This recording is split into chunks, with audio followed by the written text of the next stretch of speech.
ಅವತ್ತು ಬೃಹತ್ ಬೆಂಗಳೂರು ಮಹಾನಗರ ಪಾಲಿಕೆ ಅಂತಕ್ಕಂಥದ್ದನ್ನು ರಚನೆ ಮಾಡ್ತಕ್ಕಂಥದ್ದಕ್ಕೆ ನಾನು ಇವ್ರು ಯಾರನ್ನೂ ಕೇಳಲಿಲ್ಲ, ನಿಮ್ಗೆ ಹೇಳಬೇಕು ಅನ್ನೋದು. ಇವತ್ತು ಗ್ರೇಟರ್ ಬೆಂಗಳೂರು ಅಂತ ಹೆಸರಿಟ್ಕೊಂಡವ್ರೆ ಮಹಾನ್ ಭಾವ. ಹೆಸರಿಟ್ಟ ತಕ್ಷಣ ಬೆಂಗಳೂರಿನ ಚಿತ್ರಣ ಬದಲಾವಣೆ ಆಗುತ್ತಾ? ಬೆಂಗಳೂರು ಔಟ್ಸ್ಕರ್ಟ್ನಲ್ಲಿ ಯಾವ ರಸ್ತೆಗಳು ಡಾಂಬರೀಕರಣ ಆಗಿತ್ತು, ಕುಡಿಯೋ ನೀರಿನ ಸಮಸ್ಯೆಗಳೇನಿತ್ತು, ಇವತ್ತು ಅದಕ್ಕೆಲ್ಲ ಒಂದು ಸೊಲ್ಯೂಷನ್ನು ಸಿಗಲಿಕ್ಕೆ ನಾನು ಅವತ್ತು ತೆಗೆದುಕೊಂಡಂಥ ನಿರ್ಧಾರ ಕಾರಣ. ಬೆಂಗಳೂರು ದಕ್ಷಿಣ ಮಾಡಿದ ತಕ್ಷಣ ಏನು ಎಲ್ಲ ರಸ್ತೆಗಳಿಗೆ ಎಲ್ಲರ ಮನೆಗೂ ಚಿನ್ನದ ತಗಡು ಕೊಡಿಸ್ತಾರ? ಒಂದು ಇತಿಹಾಸ ಇದೆ ರಾಮನಗರಕ್ಕೆ. 3 ಜನ ಮುಖ್ಯಮಂತ್ರಿಗಳು ಕೊಟ್ಟಂಥ ಒಂದು ತಾಲೂಕದು. ಆ ಕೆಂಗಾಲ ಹನುಮಂತಯ್ಯನವ್ರ ಜಿಲ್ಲೆ ಅಂತವ್ರು ಅವ್ರ ಹೆಸರನ್ನಾದರೂ ಇಟ್ಟಿದ್ರು ಮೆಚ್ಚಬಹುದಾಗಿತ್ತಲ್ವ.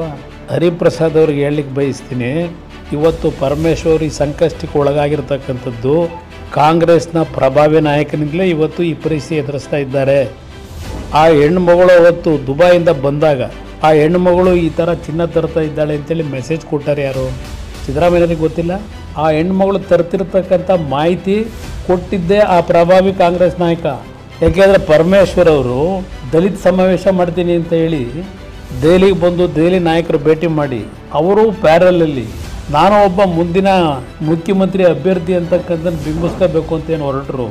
ಅದರ ಹಿನ್ನೆಲೆ ಈ ಪ್ರಕರಣ ಪ್ರಾರಂಭ ಆಗಿತ್ತು. ನಡೀತಲ್ಲ ವಿಧಾನಸಭೆಯಲ್ಲಿ ರಾಜಣ್ಣ ಹೇಳಿದ್ರಲ್ಲ, ಪೆನ್ ಡ್ರೈವ್ ಫ್ಯಾಕ್ಟ್ರಿ ತಯಾರು ಮಾಡೋರವ್ರೆ ನಮ್ಮ ರಾಜ್ಯದಲ್ಲಿ ಅಂದ್ರಲ್ಲ, ಯಾರಾದರೂ ಸೂತ್ರಧಾರ?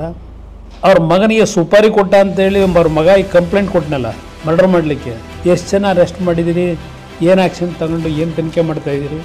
ಮತ್ತು ಇನ್ನೊಂದು ಕಂಪ್ಲೇಂಟು ನಿನ್ನೆ ಆ ಮುನಿರತ್ನ ಮೇಲೆ. ಯಾರನ್ನು ಬೇಕಾದರೂ ಅಪರಾಧಿ ಮಾಡ್ತೀರಿ, ಯಾರನ್ನು ಬೇಕಾದ್ರೂ ನಿರಪರಾಧಿ ಮಾಡ್ಕೊಳ್ತೀವಿ.